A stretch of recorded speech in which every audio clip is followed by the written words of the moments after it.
I love it. That is my definition of success now. I'm going to steal it from you.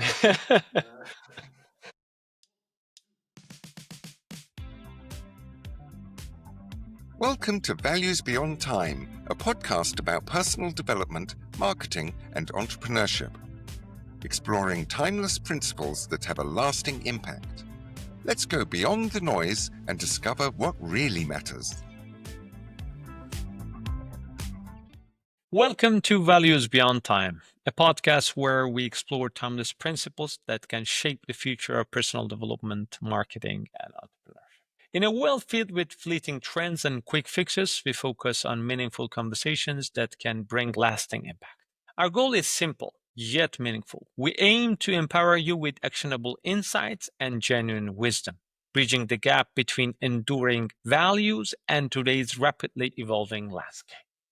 Based in Portugal, one of Europe's vibrant hubs for innovation and entrepreneurship, our podcast highlights local and international minds that shape personal growth, business, and leadership in insightful and meaningful ways. In each episode, we delve deeply into the intersection of personal values and professional success, showcasing powerful examples of how aligning your core principles with your professional ambitions can yield profound results. To kick things off, we are thrilled to welcome our very first guest, Dr. Jorge Campos.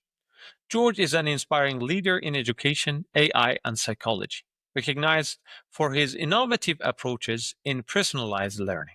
Through his extensive work with neurodivergent students and cutting-edge technologies, Jorge has profoundly impacted education locally and regionally. He brings fresh perspectives on leadership, technology, and lifelong learning. Join us as we explore how the intersection of timeless values, personalized learning, and innovative thinking shapes our future. Without further ado, let's dive into a fascinating conversation with Jorge Campos. I hope you enjoyed this episode. So, Jorge, thanks for coming. Welcome. Thank you very much, Marco, for the invitation to be here today. Very well. So, Jorge, let's be honest. In a world that chases the newest shiny gadget or a trend every week, do values even stand a chance anymore? Or should they just be rebranded as NFTs to stay relevant? That's a great question. Honestly, to me, values might just need probably some clever marketing now. Yeah, maybe NFTs could give them somewhat of a fresh spin, but I believe that the reason values remain relevant and are going to remain relevant across time is precisely because they are timeless. So they keep us grounded, even when the world seems to be changing overnight. Every new day, there's a new trend, a new TikTok something, a piece of news shocking us all. So the values are what keeps us grounded, what keeps us anchored, I would say. Very well said. I like that. Yeah.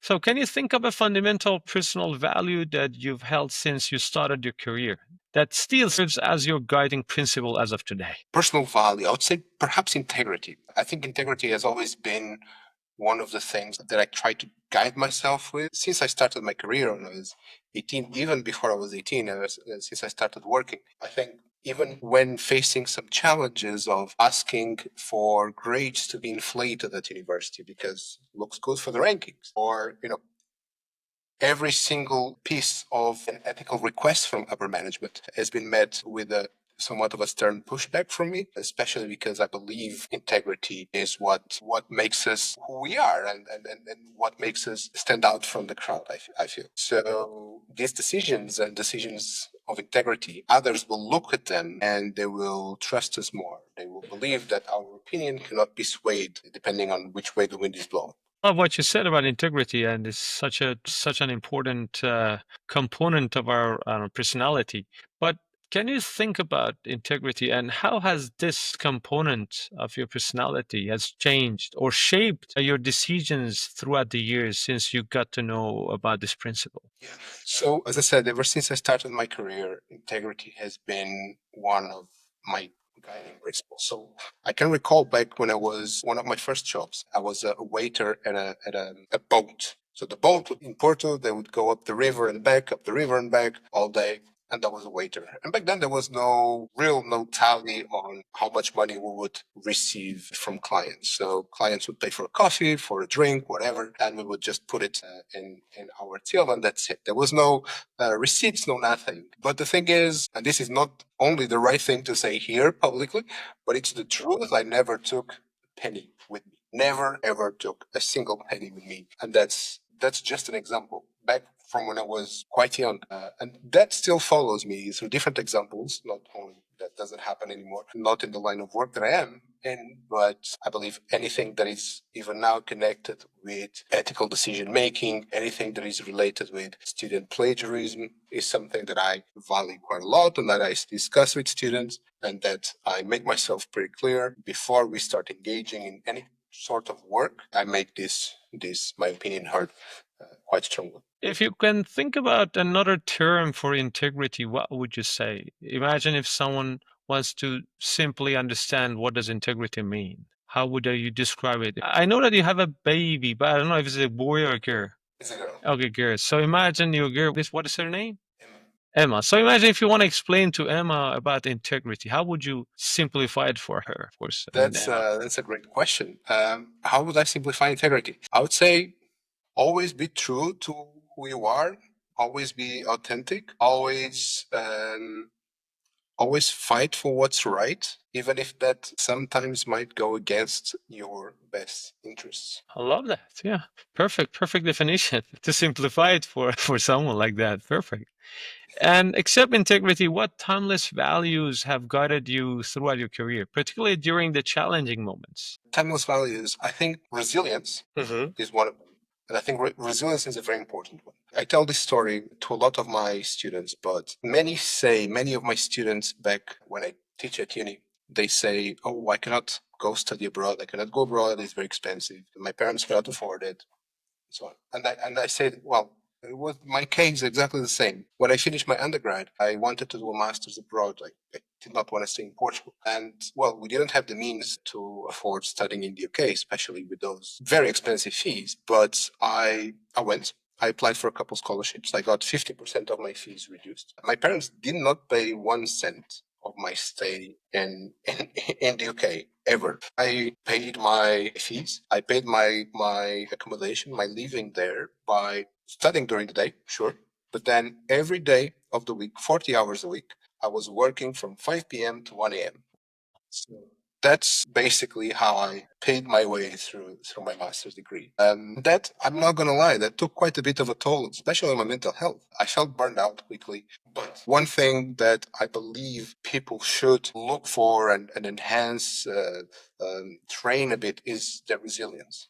Because for me, it's not often whether you can make it or not, it's how you're going to make it. And resilience is going to play a big part of it, I believe. It was what got us, many of us, through COVID, for example. Yeah, I love the word resilience because when I was doing my PhD and when I was interviewing a lot of startup founders here in Portugal, one of the keywords that was repeated throughout almost all the interviews was the word resilience. Of course, another one is consistency, but you need to have a thick skin to go through, very difficult times, like what you were saying, like working shift at night and then tomorrow morning wake up fresh and going to school without bothering that you didn't have enough sleep or physically you're tired. But of course, it had a bit of a toll on your mental health, but you managed to go through it because that made who you are today. Talking about the UK, and can you give us a bit of a background about your education for our audience to get to know you a bit better? Definitely. So I had my undergraduate in marketing in Portugal. Again, it was not the traditional path. I finished high school, and it was at the height of the crisis. Was 2010. Crisis was there. Portugal was heavily hit, as was the rest of the pigs. Portugal, Italy, Greece, Spain. We were heavily hit. So obviously money was not something that there were plenty of. So obviously we had to think about employability. So when choosing a university, when choosing a program, my first thought was I need to go somewhere that gives me money, as bluntly and pragmatic as that. So I chose computer science and I went to study computer science for a year. The program is obviously 3 years undergrad, but I studied for a year. And even though I passed everything, for the first year, I was very unhappy. I was super sad. So that was not the course for me, even though The chances of employment were high. The chances of salary being a high salary were also high. So then I switched to accounting, and my dad at the time was dealing with numbers as well. I was like, yeah, sure, let's go for accounting. And I spent 2 years doing accounting, and oh my god, that is a boring subject. Oh my, that was boring. That was horribly boring.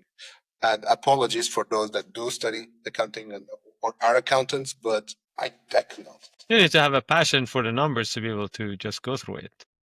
Exactly. No, you do. It's not that it's hard or easy by that matter. It's just, it wasn't just for me at all. Indeed. So at the same university, I then switched to marketing in the last sort of, like I'm so lost, I have no idea. Because initially I wanted to be a pilot, a commercial pilot.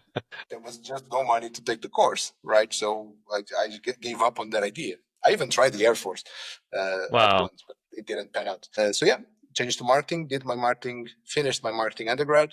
Then with some work experience, I always worked throughout my studies. And then I ingressed in a master's at the University of Leeds, master's in marketing, in analytical marketing, so data science for marketing, sort of. And from then on, I applied to a couple of PhDs, one at the University of Oxford Internet Institute, and another one at the University of St Andrews. I got accepted into both, but Oxford Internet Institute, there was no scholarship attached. I would have to pay to be there. So I decided to go with the University of St Andrews, which had a full scholarship, salary, and accommodation paid for. So that was a no-brainer for me. Yeah.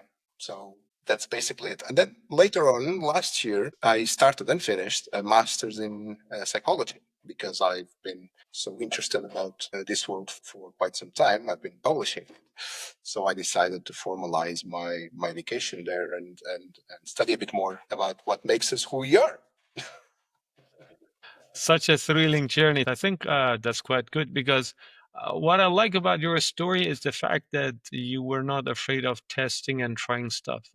Because some people would stick to a road because of peer pressure, the definition of success, because of the parents, but it didn't stop you and you move forward to test different ways to make sure that you define something that makes you happy. And I think that's quite admirable. Thank you. It was not easy, especially for my parents. Definitely not easy for them.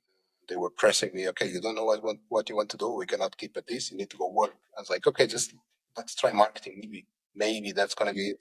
And I had plenty of fun there. So at the end of the day, it did work out, but it was close, very close to not working out. Perfect. So to move forward, let's look at this scenario that as professionals, we are all busy with our social media, which is LinkedIn. So if you go there, you see a lot of people, they talk about buzzwords, they want to build their personal brand or something. So how can we apply integrity and authenticity? What can we do to apply these two concepts in the educational leadership and everyday practices that we do? One thing is important. It's important to notice that you are a professor, Marco. I'm a professor, and we deal with other colleagues of ours who are professors and teachers at either higher education institutions or high school institutions. Nevertheless, one thing that we often encounter, or I often encounter in students, is that teachers need to know everything. And that cannot be farther from the truth, for me at least. Teachers, professors do not need to know everything. And often, when students ask a question that I do not know how to answer, instead of coming up with something stupid, I often just say, that's a great question. I actually don't have the answer for you right now. I'll research it. I'll come back next week. We'll have a discussion about it. And that for me plays a lot with the authenticity, because you're a human. You do not need to perform at 100%, 100% of the time. And you do not need to know everything there is to know in the world. Even in our subjects, I taught marketing, and whenever someone asks me something that I don't know about marketing, that's reasonable. It's a big world out there, right? It's a big world with marketing. There's plenty of stuff that I do not know, but great questions. Let me get back to you on that. And in education, I think it's something that I try to pass on to my teachers is this. A student asks you a question, there's no shame in saying, I don't know. Of course, if they spend the entire lesson asking questions and you don't know anything, okay, maybe we should work something out there. But, you do not need to know everything 100% of the time. I don't think there is that pressure. There should be that pressure on teachers, because we're not robots. People are not robots. We have We have our own struggles, our own base knowledge, and it's great to learn new things, and it's great to be always improving, but you don't need to know everything all the time. That's one of the things, at least, personally.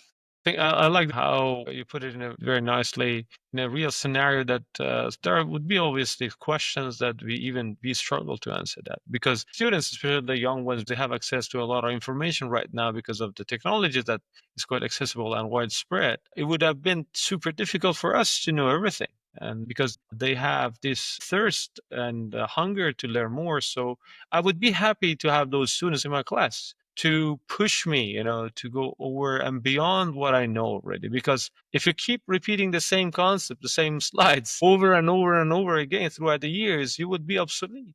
Especially with the birth of AI and all these rapid technologies which is coming, and then students will look at you and say, "Oh, come on! I can learn it through a 10-minute YouTube video, and what's the point of you being here?" And I do waste my time. So I love how you put it out there. So coming back to that about AI and how AI is rapidly transforming the educational platforms and systems.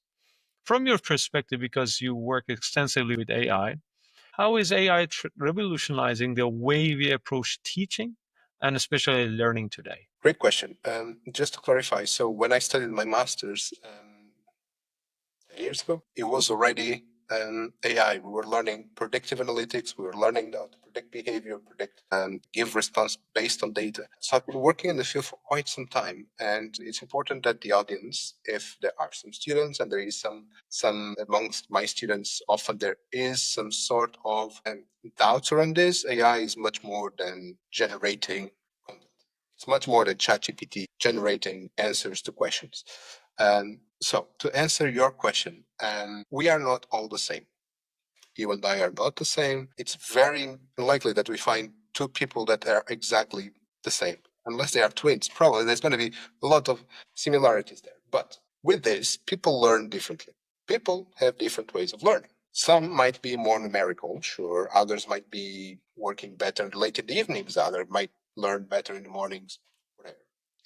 We're all different. Why are we teaching kids in a one size fits all manner? The classroom, 20 kids, if you're lucky, and the teacher has to go through their curriculum, through the syllabus. And the students that get it, get it. The students that don't get it have to get outside tuition if they can afford it, or just try and make sense of it on their own. Sure, ChatGPT and so on will help, but is that the ideal way of doing things? Because you won't build a house without great foundations. Why would you learn things? Why would you progress on a curriculum, on a syllabus, if you don't actually have great foundations? So AI is actually it's starting to develop a bit here, recognizing and adapting to each learner's profile to present information in the way that first they can clearly understand, and second, at a pace that they can follow.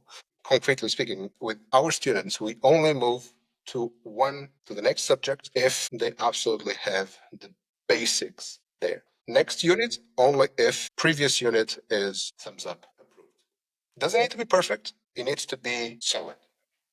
Let me get this right. So you think that the common approaches of teaching as of today is that usually schools and universities, they have like what you said, one size fits all, one approach to all the students, and which can make the classes boring. And for some people can be boring. For some people it can be super quick because they have different speed of learning. So based on your experience, can you share with us how would you personalize learning in a context which is a face to face? Because if it's like synchronous learning, it can be easier, but in the context of a physical still a synchronous approach, how would you personalize learning? That's a challenge. You only have one teacher, often horribly paid in some countries, trying to teach a class of 30. It is the struggle of a badly funded education sector. With AI technologies, we can tailor independent learning to those students. So we can tailor platforms, or the teacher can tailor platforms based on what the students' learning outcomes should be at a specific time. In response to your question, in a class of 30, 20, 30, or 15, a teacher having to deliver content personalized to each individual is a Herculean task. Is going to be very complicated. impossible. But if that class or that engagement is then complemented by independent learning that is based on the student's personality progress profile, then some better results will be yielded there. Obviously, this is not easy. We have the foundation of the technology there. We are developing at the moment at A&J software that allows for that. But obviously, again, Herculean task, not the easiest, but definitely when we get there, things are going to be easier, especially, and let me press on this, especially for those with special education needs, those with dyslexia, those with autism, ADHD, all of this will have different sort of educational needs, like the name says. So we cannot expect them to follow a one size fits all. Schools are doing this already for some time quite well, in the UK especially, yes, but it does not work for everyone. And it does not work across all educational systems. So I believe that AI is going to probably not solve for now in the short, medium term, but it's definitely going to help address those issues and going to help teachers become more efficient in the way that they work with those students. I love how you put it like that. But can you paint a better picture for, let's say, for the next 2 years? How would you imagine would be an ideal school slash university educational system using platforms? Maybe you can, first, before answering that question, maybe you can share with us about A&G and what are you currently doing there, and our audience can understand what is your specialization in the school. That's a great question. But one of the things that we focus on, is on holistic development. So we see students not only as people who need to achieve some learning outcomes, but people who need to develop themselves to then enter and be functional members of society. That's different than just going to school, learning 1 + 1 = 2, and going back home and practicing 1 + 1 = 2, 1 + 1 = 2. Different. Again, I wrote an opinion piece not too long ago in a Portuguese newspaper. One thing that I'm then particularly upset about Portuguese higher education entry requirements is that it's very quantitative. It's a very quantitative model. So if you study a lot during high school, if you're privileged enough to be able to study a lot during high school and you don't have to take care of your parents or even to do some work on your extra time to earn some money so that you can afford eating, or if you don't do sports, if you don't participate in some volunteering activity, you're lucky enough to spend however many hours stuck in your room studying. Great. You're going to go and do whatever you want. Being a doctor, you will get that to whatever degree you want, whatever subject you want. But that shouldn't be the measure of a successful student, in my opinion. Successful student is one that is not only academically strong, but also has a strong extracurricular, strong profile. Student that, yes, is very strong academically, but also is engaged in volunteering, is engaged in sports, team sports, developing the team working skills. All of this shapes a better human being. I will struggle to use the word better human being, but in my opinion, yeah, a more rounded human being. Measuring students just quantitatively does not give the full picture. One thing that we do at AJ, we develop the student into becoming a well-rounded individual. AI. Your question about AI. AI, and one of the struggles here is that teachers have a lot on their plate. School admin have a lot on their plate, have a lot to take care of, exam registrations, content to deliver, syllabus to follow in a specific time frame, all of that. It's often missed when kids are not as well. Maybe their mental well-being is not as well, but maybe they are burning out a bit. Maybe they have some problems at home. Some teachers might cut up in this, and that's fantastic. Others will definitely miss because, well, there's just too much to do. There's just too many kids to take care of. AI will, and is already doing this, and we are to some degree starting to implement this, finding out or predicting with a reasonable accuracy, and then alert teachers or admin if a student might need some sort of emotional support. Whether some students might need a bit of extra time to deal with something, or maybe students need to leave a bit earlier today because they just need to decompress a bit. Maybe students cannot do physical activities because of X, whatever. AI can quickly predict this and alert the teacher, send an alert to the teacher, say, look, maybe you can have a conversation to this student. Their attendance has been a bit not as good. They have been interacting with other colleagues a bit differently. The behavior in the whole have been a bit different. Maybe we should check in on this. Obviously, there's a whole set of algorithms behind that, and it's somewhat of a complex endeavor there. But it allows us to catch up on problems a lot quicker. It allows us to be more often even proactive rather than just reactive. Proactive to students even before problems arise that will have an impact on their academic or personal performance. This, to me, is one of the most exciting innovations that AI will bring in education, especially high school education, where kids are often dismissed as, what do you have to worry about? You're 16. Just enjoy life. It's increasingly not the case with social media, with TikTok. So much social pressure around them to fit in, to be part of something, to be able to be integrated in some sort of social circle that they long to be in, right? So it's not as straightforward as you're 16, just enjoy life. That's not the case. I think you highlighted that the challenges of young generations. Um, I always have had the same issue when I was young. I think there are two major definitions. I always talk about this because I learned this through doing and I learned it by myself. I didn't have any mentor. I think there are two major definitions. First thing first, what is the definition of success? Because the major challenge of a lot of people, including even adults, is what is the definition of success to you? Because when it comes to defining success, we talk about defining success based on the metrics of family. What is the definition of the success based on your loved one definition? Society.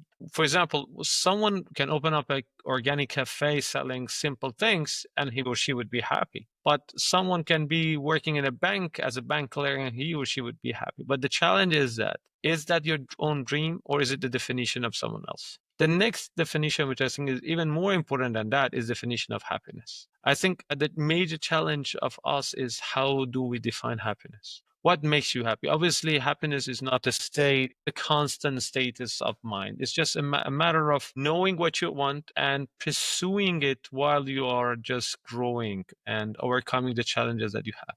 So coming back to what you said about the young generation is that, again, we suffered through this as young people. I think a lot of us want to focus only on education to become really good at it while we are dropping everything else, like what you said, not doing any exercise, just closing yourself in your room to be able to catch up with a huge amount of knowledge that you need to consume to be able to pass the entry test. And then what do we have at the end? Someone who is very good at one thing. It would be like a tree, which is one branch, which is one whole branch, but the rest there is nothing else. So I think that's really something that we have faced as a young persons, but now we also can see it in the young generation. But another challenge which I have personally as a professor like you, I think I don't know if you agree with me, the birth of all this technology have made us so impatient because we become very much instantaneous. We want everything instant. I want it and I want it now. That's why we have instant coffee. That's why we have instant noodles. So when we don't have time, I give you the possibility to just call an Uber and get something dropped at your door. If you don't have time, you can just watch Netflix. So, and even if you don't have patience to build a relationship, just open up your app and I sell you love through these dating apps. So I believe technology has great advantages for us, but it's like a double-edged sword. So we need to learn how to use it. And on top of that, we need to learn how to apply it in the real context. But the challenge I have personally is that, for example, last semester I had digital marketing class. There were 100 students in my class. So having 100 students in a class, I try to engage them as much as I can because the main challenge of us, if you agree, is that we need to be more interesting than their phones. We need to attract them better than their messages of the boyfriend, girlfriend, the social media, all these notifications, not only on their smartphone, but also on their wrists, right? Their smartwatches. So with all of these distractions, we have to keep them grounded and interested in our topic. So again, our professors are suffering tremendously to try to engage them. In the meantime, I'll also have to give credit to students because at times classes can be super boring, and in 5 minutes we can lose them. So we have to have this kind of balance. What is the best approach? So my question for you is this: how can we make personalized learning scalable? That's a great question. And even back on what you said, I was thinking when I was a kid and I would watch VHS, videotapes. I would finish watching something, a movie or whatever, the cartoons. If I wanted to watch it again, I would have to wait for it to rewind. True. I was very young, but nowadays people and I see this. And I talk with this. I talk about this with my students, and I ask them about Netflix and so on. And yeah, they are watching a movie, but the movie's often not enough for them. So whilst watching the movie, they also have to be scrolling on TikTok or whatever, right? Because the movie is not enough to entertain them, even if it's a good movie. It's not enough to entertain them. They have to be fiddling with something, right? I 100% I agree with you that technology has made us more impatient. There is no that concept of even delayed gratification. Right? You wait for something. You work and you have to wait for some sort of reward. Or you want the reward and you want it yesterday. You want it yesterday. And that's why absolutely Uber Eats and so they are very, very popular. Because you want food and you want it now. You don't want to cook. You're lazy to cook. You prefer to be on the sofa watching something and you order from Uber Eats. Even more ridiculous, I think, is you order from Uber Eats your supermarket groceries because it's complicated to go to the supermarket and choose your own groceries, right? You'd rather be doing something else. So we live in a time of convenience over spending some mindful time doing something that actually will benefit you, that is disconnecting from whatever is distracting you and focusing on one task at hand. So many people are, and maybe I'm rambling here, but bear with me. Many people text while driving, right? Because driving is not engaging enough, so they have to text. So it's very boring to drive. You go there, but there's a notification on your phone, and you're like, let me check it out. I actually defend against statistics that riding a bike, a motorcycle, it's much safer than riding a car. Why is that? It's not based on statistics. It's obviously not. But when you're driving a car, it's not engaging enough for you. You have to check your phone. When you're riding a motorcycle, you cannot check your phone. There's no way you can check your phone while riding. So it's much safer. You are focused on the task at hand. The only danger, though, to that is all those assholes that are driving while looking at their phones.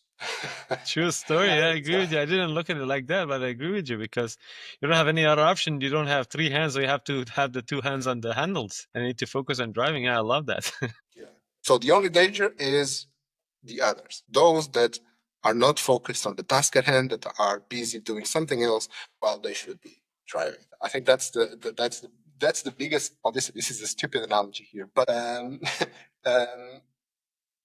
but serves to exemplify that our biggest struggle as teachers is to captivate our students because, as you say, we are fighting against their phones. Even in personalized learning, even if we make a TikTok style classes. So instead of a class having 60, 90 minutes, 2 hours, we do chunks of 50 seconds each class. So that guarantees the student will pay attention. But what does that tells us about the future that we are preparing the kids for? Even less attention, less focus. Even less attention. Do you want a surgeon that has attention span of a squirrel? No, absolutely not. You don't want a pilot that you are trusting your life with the attention span of a fish. Dory in Finding Nemo, the memory there is horrible. Same thing. No, you want someone who can focus in a complex task for a prolonged period of time, but much more than that even. You want someone that has some critical thinking, that when something does not go according to something, they actually connect the synapses start working there and it's okay, so maybe that shouldn't be like that. Maybe we should do something different.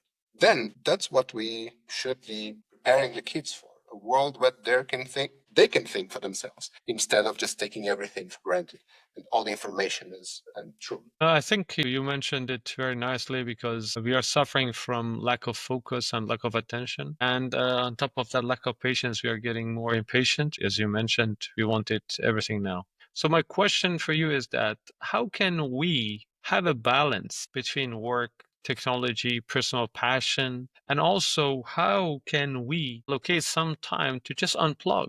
Just let things go and just be disconnected. The phrase that I use is disconnect to connect. The challenge is that we always want to know what's happening on the other side of the world. So my question is, so what? What does it add value to you? Because rather than tension, And dopamine, what does it bring for you? So with all these things, how can we disconnect to be able to connect? That's a great question. And that's a great saying as well. I don't seem to have an appropriate answer for that, but I am somewhat against those productivity gurus. You go to YouTube and you see 1,000 productivity gurus telling you, look on how I can do everything. I wake up at 3 in the morning, do blah, blah, blah, blah, and I'm the most productive person in the world.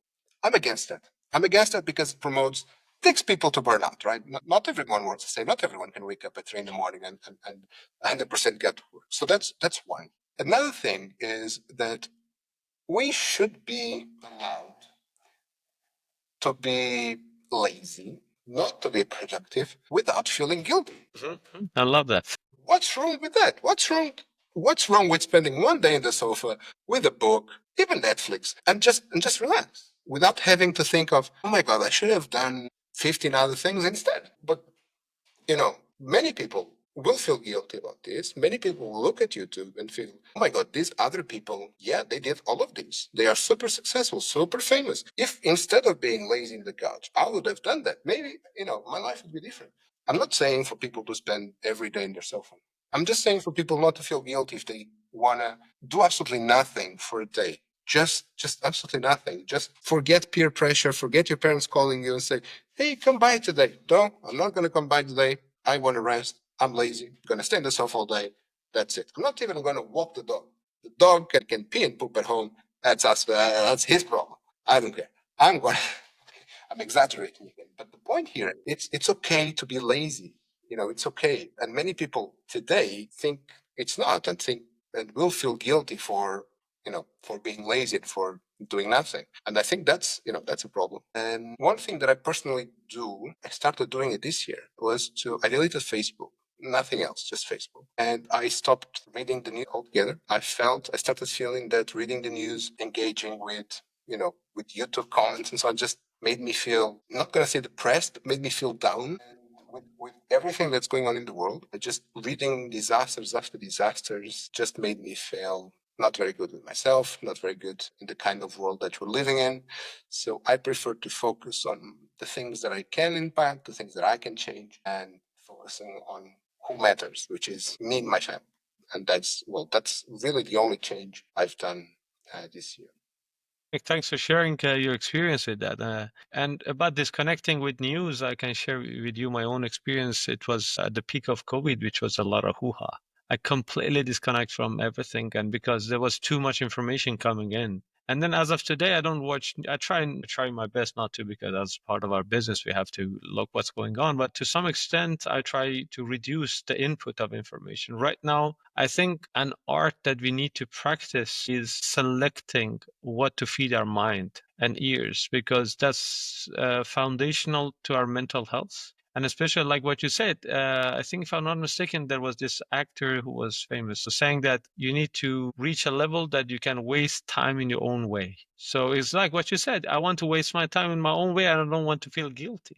And that guilt feeling, I think, is the burden that we suffer from comparing ourselves with other people. So another beautiful quote from Theodore Roosevelt is, comparison is the thief of joy. And Yes. I think that's what we are suffer from. Again, especially because these social media, they are designed for us to feel guilty. No one will come and show about their horrible day on Instagram or TikTok or LinkedIn, especially. Sometimes I open up LinkedIn and I say, oh my God, everyone is getting successful and not me. What's going on? So this kind of conversations that we constantly have with ourselves is burning us down and also slowing us down in a way that we question our own abilities and also put a lot of pressure on us. Coming back to the rest, I have this beautiful statement saying that rest is not a waste of time. And I think a lot of us got it wrong. I think the beautiful thing which is happening to me is that the older I get, I'm not that old, but I get to know the definition of success. For me right now, I can tell you what is the definition of success. One is, for me, is to be able to have a good afternoon nap. What does that mean? It means that you own your own boss to be able to have an afternoon nap. If you're an employee, you cannot definitely have that. So I think we have to work around that to be able to evolve. What do you think about that? Yes, absolutely. I love it. That is my definition of success now. I'm going to steal it from you. I think I'm going to plagiarize. Yeah, absolutely. But that is true. But it's not to say that that is going to be the definition for everyone. And, one thing that upsets me coming from a low income family is how sometimes people go through the corridor of a university, professors and so on, and they just feel like the cleaning people, the people that are cleaning these are just invisible. And that's, and like for them, no, I mean, they could be doing something that truly makes them fulfilled or that they truly want. That can be the definition of happiness. It's absolutely fine. And one thing, and my mom was a cleaning lady. Uh, and one thing that I make sure I do is I know the names of all the cleaning ladies at the university that I used to work. Right. So I'll go through the corridor and I would say hello to everyone. I know them. I make my mission to interact with them to because they are people and they are doing something that is truly valuable for the university and for every institution. But just upsets me how some people just act like they are invisible, and that's one thing. The definition of success is never going to be the same for everyone. The definition of happiness is not going to be the same for everyone. Um, and that's, I think, the biggest takeaway. I know people where the definition of happiness is the more money, the better. And that sometimes comes at the expense of their family life. Kids growing up and sending kids, for instance, far away to private schools in the other side of the world, just because it's somewhat of a well known university, might be the definition of success. Well, I'm so rich, I can afford the tuition to send my kid to that private school halfway across the world. But is that really my definition of success? No, not at all. My definition of success in this case would be to be 100% of the time with my daughter, for instance. That would be something that I would be very happy with, very proud of. But that's not going to be the case for everyone. Thanks for sharing about your story and where you come from. That was quite touching, and I really appreciate that and the way you look at things. And it's quite meaningful to me, and it's quite interesting because I always do the same. Whenever I pass, I always say "Senora."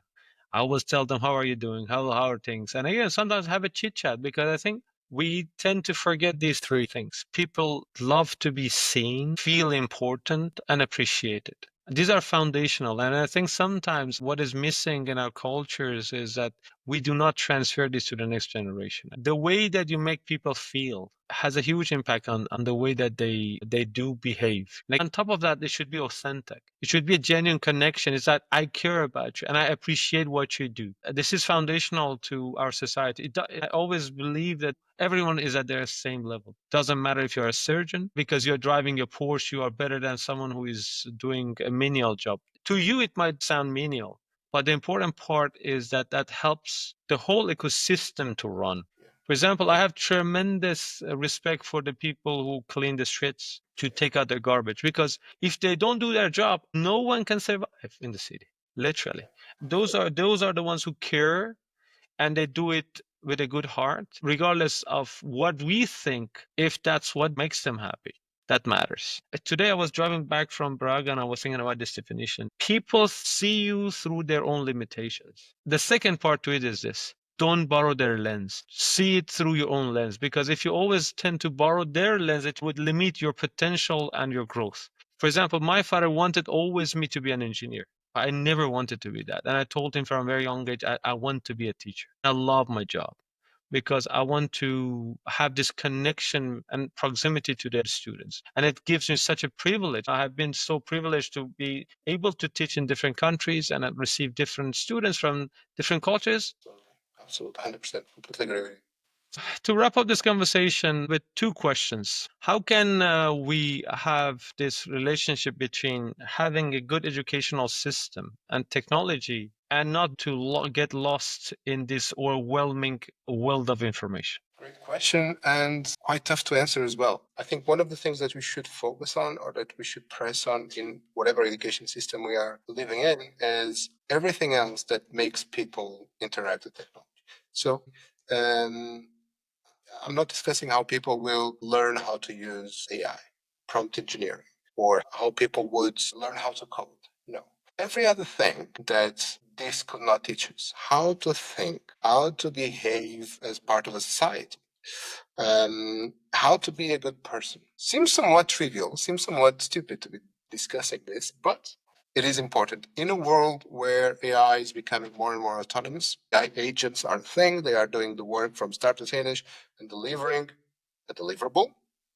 We should be able to enjoy that to some extent and be able to use the time that frees us to do something valuable with our family, do something valuable to us, do something valuable to society. Two things I've heard. I cannot claim they are mine, but one is I don't want AI to teach for me, or I don't want AI to do what I do. I don't want AI to replace me at my work. I want AI to do my dishes. And that is, in itself, I think this is saying I don't want AI to do what I love doing. I want AI to do all the things that I hate to free up time for me to be happy. One. The other one is we are living in a world where we shouldn't be searching for answers. We should be searching how to ask proper questions. Love that. So these are two things that somewhat strike me as interesting over these past years that will guide somewhat the future, I believe, immediate future. Very well said. So, where can our listeners more about your work and how they can get connected with you? I don't know. Maybe you can put a link to my website, to ANJ website, to my email. If anyone wants to get in touch, absolutely would love to talk with you. Very easy to reach. LinkedIn is also an option. Shoot me a message on LinkedIn, and my website is drgeorgecampos.com. It had to be drgeorgecampos.com because Jorge Campos is the most popular name in the Latin world. Everyone Yes. across Iberia and Latin America is named George Campos or some variation of it. So it was very hard to get that domain. So the final question is, do you have any exciting projects that you would like to share with our audience that's coming up? Any exciting projects? So at A&J, we are even looking to launch software to help manage education. So this is going to be a software that we use with our students, but we'll also license it to schools and universities. That will very much be powered by AI to do all the things that we discussed here and more. Still in development, but I'm very excited about that. We're also launching a few courses to the general public. So we do not need to be a client of A&J to benefit from this. You can simply join us in one of those massive courses that we're having, and you'll be able to learn a little bit from our award-winning teachers and professors a bit all over the world. Perfect. Thank you very much, George, for this beautiful conversation. Thank you, Mark, for the invitation. Always happy to be here. Always happy to talk with you as well. Thank you for joining us on Values Beyond Time. If you've enjoyed today's episode, be sure to subscribe and leave a review on Spotify, Apple Podcasts, or your favorite platform. For more conversations, visit valuesbeyondtime.com. Until next time, stay hungry.